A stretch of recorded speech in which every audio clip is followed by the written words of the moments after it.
নমস্কার বন্ধুরা, কিছুক্ষণ আগেই আমরা খবর পেলাম মহামান্য উচ্চ আদালত 2016 সালে নিয়োগপ্রাপ্ত সমস্ত নবম এবং দশম শ্রেণীর, সেই সঙ্গে গ্রুপ সি গ্রুপ ডি যারা চাকরি প্রার্থী তাদের চাকরি বাতিল করেছেন। খুবই দুর্ভাগ্যের বিষয় এটা যে চাকরি বাতিল। আসলে যারা দুর্নীতির আশ্রয় নিয়ে চাকরি করেছেন তাদের জন্য এটা খুব স্বাভাবিক বিষয়, কিন্তু যারা দুর্নীতির আশ্রয় নেননি এবং চাকরি করেছেন, চাকরি পেয়েছিলেন, যাদের চাকরিগুলো হারাতে হলো এই রাজ্য সরকার এবং এসএসসির ব্যর্থতায়, এই ঘটনাকে তীব্র ধিক্কার জানায় সংগ্রামী যৌথ মঞ্চের পক্ষ থেকে।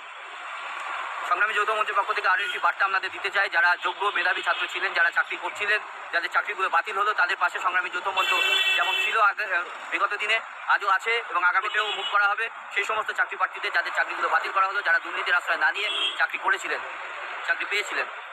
তাই এমন একটা পরিস্থিতি তৈরি হলো এই রাজনৈতিক ভোটের আবহাওয়াতে। আপনারা নিশ্চিন্তে থাকুন, দুশ্চিন্তাগ্রস্ত হবেন না, মনোবল